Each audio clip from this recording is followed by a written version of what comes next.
Welcome to Uganda Catholic Television News this very beautiful Monday evening, the 30th of October. I'm Oriema John Pasco.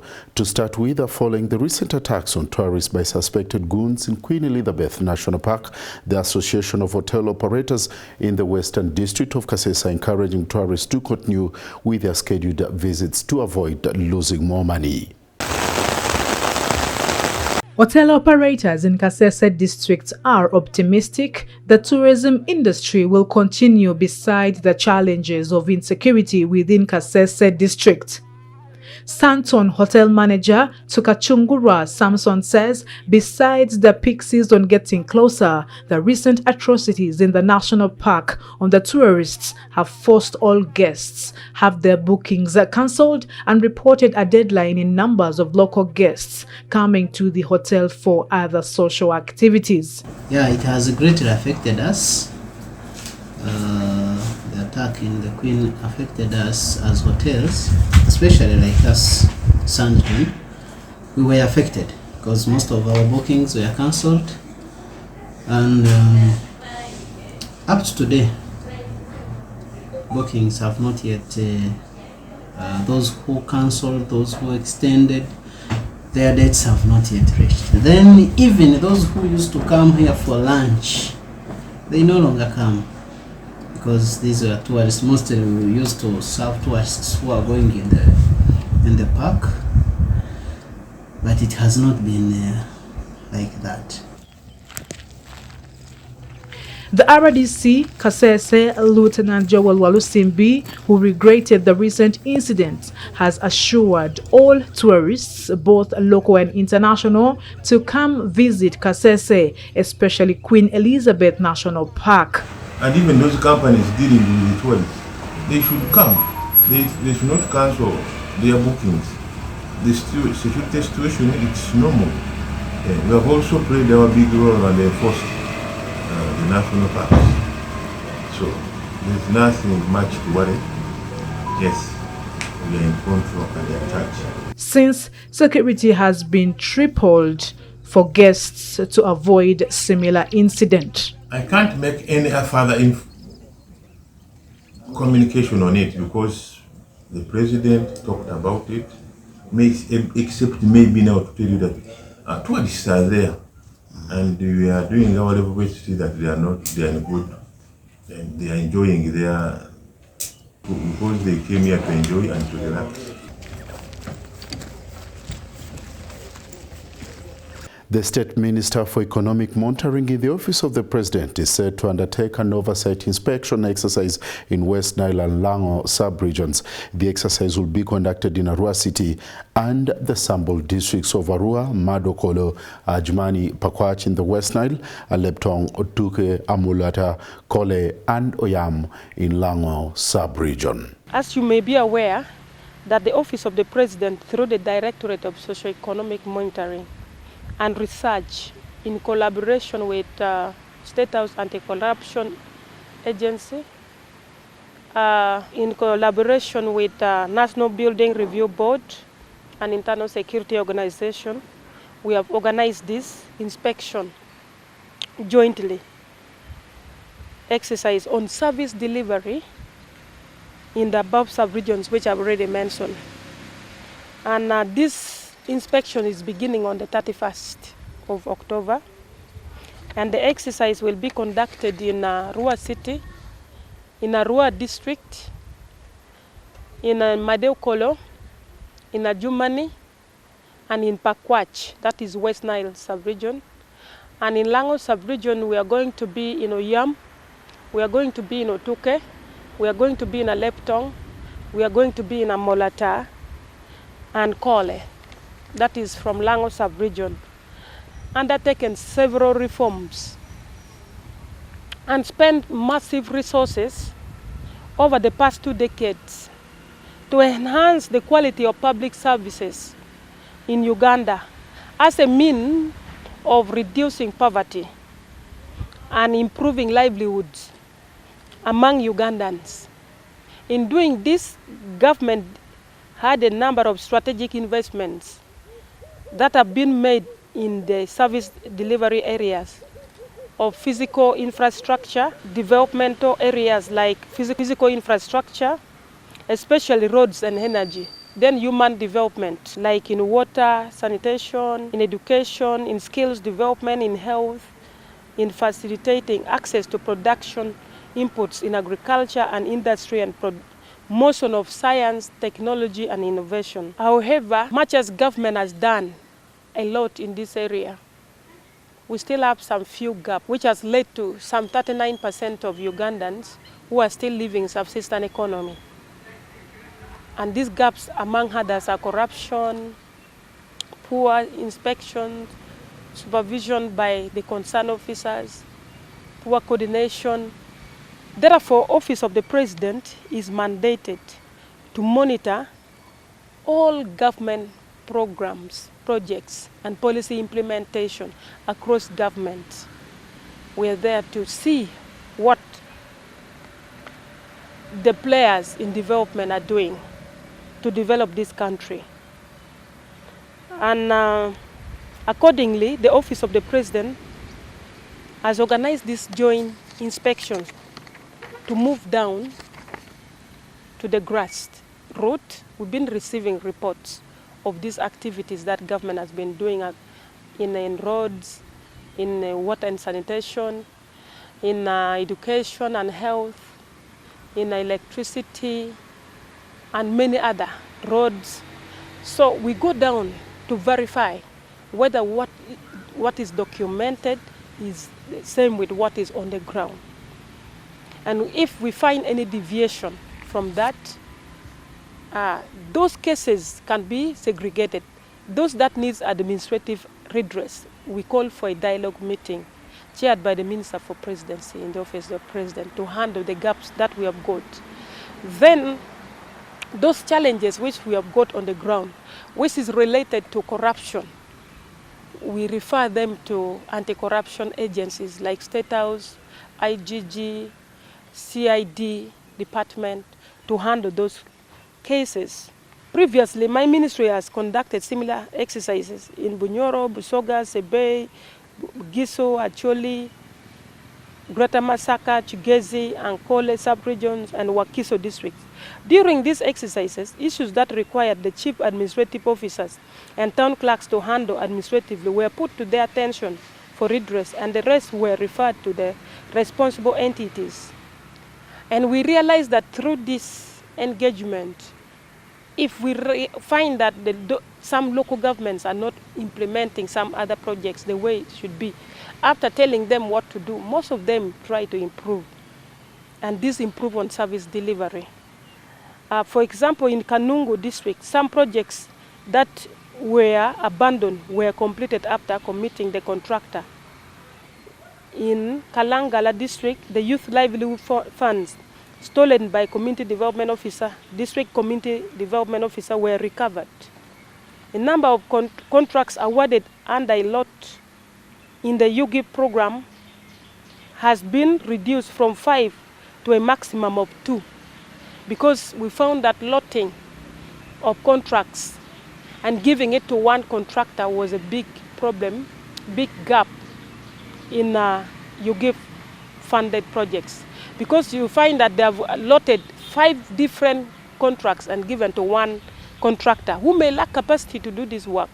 And therefore, in most of the areas we have gone, we found that some of those contractors who lack capacities to do this work, the projects have stalled for many years without completion, which is affecting service delivery. Even others have been abandoned. So when we called for a dialogue meeting for the first time, we brought to the attention of the Ministry of Health and Ministry of Education and PPDA, they accepted now to reduce the lot. In a lot can be one school or can be maximum of 2, not the way it used to be 5, 7 different contracts to one contractor. And I believe this one will also improve service delivery. The Catholic Bishop of Kasese Catholic Diocese, Aquinas Chibira, has re-echoed his voice to members of the public to rally support for the survivors of the June 16th Allied Democratic Force rebels attack on Kasese in Lubiriha Secondary School. The bishop, in his homily during the Kampala Kasese Catholic Community Mass at Laudel House, Kampala, tasked the government, political leaders and Christians to render their support to these now vulnerable children. Those who survived the brutal attack, the brutal massacre of the ADF rebels on our Mpondwe Rubiriha Secondary School.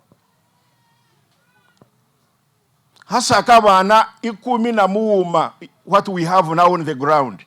Others we don't know, those who were taken by rebels, whether they are still alive or not. All the girls were killed, except one girl who had gone home for school fees. That's how she survived. And the other 10 boys, how they survived, if you listen to their stories, you cry. I have gone on the radio and I talked about these children. I have put all of them at Kasese Secondary School. All of them, the 11 of them. And the day I took them to school, they spent a day at my house with their parents. So I cooked them very good meal. Rice, chicken, fish, meat. Because, Batami, Abana Wabiri Saka, God helped them to survive and God has a plan for them, a purpose for them. I'm sorry to say I have not seen any other bishop coming to me. I have not seen ROCs coming to me. I have not seen people of our district coming to me. Say, Bishop, these children lost everything in the fires. Some of them actually lost everything when you see the way some of them were burnt. Isn't it? And they had to walk from my house because it's a secondary. Then I asked the driver to put their luggage on the pickup, take it to school. And I told them, if there is anything in the school happens, at least you know the way to run back to your father's home. That's what I told them. You know the way now. But I also put them near Kasese so that I can meet them regularly. Recently, I went to Kasese Secondary School. I talked with them and I also talked to the whole school to be kind to them. But they have written to the president, these are Ugandan citizens. And the government will have the responsibility to do what? To look after every citizen, especially who needs the care of the neighbor. Because after this gospel, it ended. The question is, who is my neighbor? The Uganda Parliamentary Forum on Social Protection is organizing a national symposium scheduled for tomorrow on social protection. Silas Ogon, the Kumi Municipality Member of Parliament and member of the forum, says the program is designed to reduce poverty and vulnerability by providing assistance to individuals and families in need. Any of us is vulnerable. Anything can happen. Anything can happen. You lose that job, nowhere to go. You fall sick, nowhere to go. You age out and you retire, people retire and they die very fast. Why? Social protection. Those are the issues. It is not just air, it's serious. Instead of retiring to good life, you retire to death. Yet for the wise, when they retire, they start touring the world because they save the money. And that's the time they even start donating. What do you have to donate after work? Is there anything? Some people start a business when they are retiring on the last day, and then it seems to eat up the money. They deceive you, come, let us invest in this. The money goes. You are not ready. So, that is the world. Thank you. At Parliament of Uganda, we have a section of members of Parliament who directly have interest on matters of social protection. We are talking about the various shocks that we have as society. For instance, for you people who are working in the media, today you may be employed, tomorrow anything can happen. So what happens when you get such a shock? You have children, they need to go to school, the salary has been stopped, you don't earn anything. Or some people go to a factory and work, they get a disability. What happens in such a moment? We have people who get unemployed from nowhere. COVID shocked our country, and you saw what happened here. Those are some of the issues. There are people who get disabled. Initially, they were okay. But because of work, they got disabilities. Those are shocks in life. There are also people, you get in a relationship, the lady conceives, then the man jumps away. I don't know you. So what happens to the baby? Those are shocks. So social protection. So we are now talking about 360 degrees of social protection, a life cycle approach to social protection, from day zero to the time when somebody is buried. Even when they are burying someone, they should be buried decently. A statement by the Parliamentary Forum on Social Protection. Statement by the Parliamentary Forum on Social Protection on the Social Protection National Dialogue. Members of the press, it's my pleasure to be speaking to you today on a very crucial issue of social protection in Uganda. Globally, there has been growing appreciation for and recognition of social protection as a fundamental and effective strategy for fighting poverty and vulnerability. The concept of social protection unlocks economic growth, for it guarantees income security and aids access to health care services, education, good nutrition, and other social services that promote inclusive development and socio-economic transformation. Uganda's Vision 2040 and the National Development Plan, that's the NDP3, outline government's commitment to expanding social protection as an instrument to build resilience to life shocks. As a result, through the Ministry of Gender, Labor and Social Development, government has established the National Social Protection Policy, and this is of 2015, which provides a framework for implementation of social protection programs in the country. The social protection agenda is therefore anchored under the National Social Protection Policy 2015, which defines social protection as all interventions, both public and private, aimed at addressing risks and vulnerabilities. Today, we are here to further raise awareness on the importance of social protection in addressing poverty, inequality, and vulnerability, and to rally your support in amplifying the voices advocating for increased investment in social protection. Why focus on social protection? In Uganda, about 20.3% of the total population lives below the poverty line, which translates to approximately 80 million people.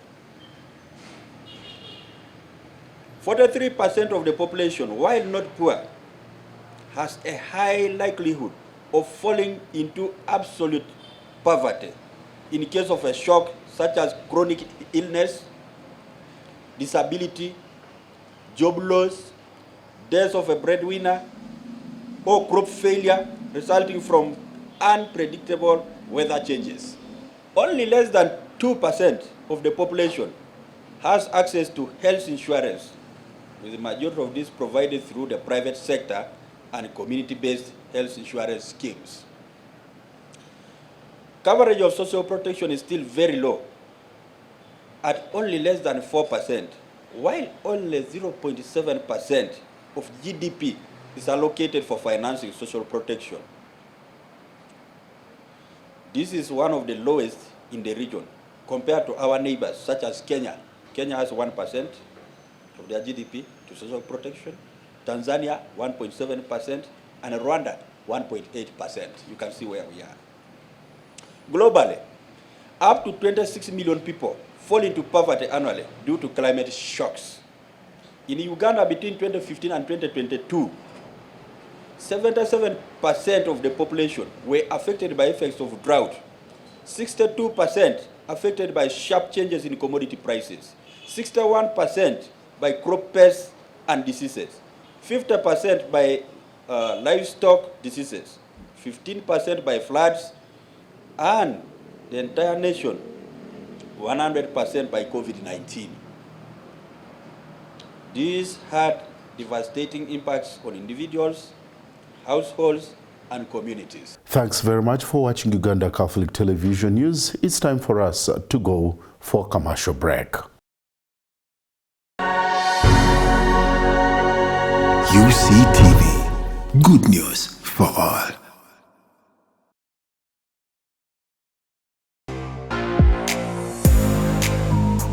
I am Father Son Augustine Masbreka, bring you inspiration quotes on this Uctv, and don't miss good news for all. Thank you. It's unbelievable. Now, companies, businesses, and organizations can make bulk payments easily with Centenary Bank's corporate center SWIFT to anyone without the need of a bank account, anywhere, anytime, just like that. The recipient needs only their phones, national ID, and token number received via SMS to withdraw money from any center agent nearby. The Centenary Bank's corporate center SWIFT is simple, secure, and convenient. You think it's too good to be true? Visit any of our branches countrywide or visit www.centenarybank.co.ug to know more. Centenary Bank. Centenary Bank is a member center group regulated by the Bank of Uganda. Customer deposits of up to 10 million shillings are protected by the Deposit Protection Fund of Uganda. Terms and conditions apply. Uctv, good news for all.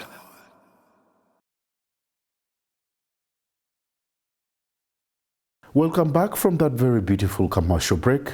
In sports, a legendary Kenyan professional golfer Dismas Ndiza is the winner of the 2023 John Walker Uganda Pro Golf Open. Ndiza had to beat Ronald Rugumayo and Paulino Kaswama to take the win. Semgeze Mustafa brings us the story.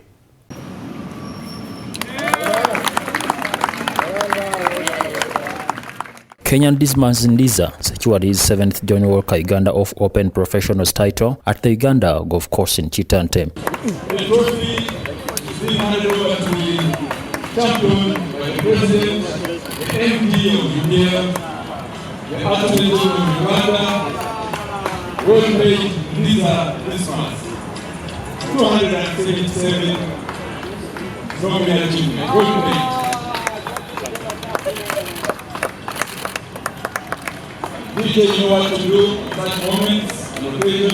Ndiza's triumph added another chapter to his storied history in the tournament, marking another exceptional achievement in his career. Ndiza says that he enjoyed the course.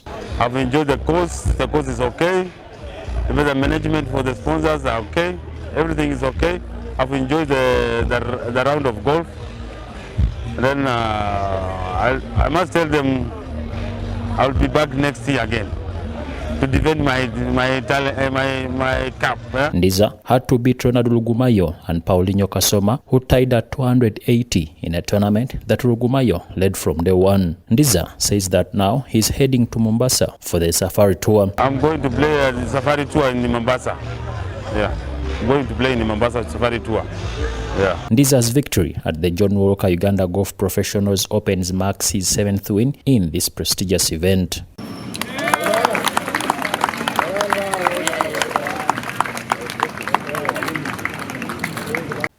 Still on the sports scene, Uganda National MX Championship Round 6 ended in Garuga yesterday with a couple of riders from various categories: MX 50 Junior and Senior, MX 65, MX 85, MX 125, MX 1 and the Vest all took part in this entertainment round. Fortune Sentamu was a guest rider who won the MX1 class, competing with the likes of Max Van P. Semgeze Mustafa filed for us the story.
rode an MX2. Today was my round 7.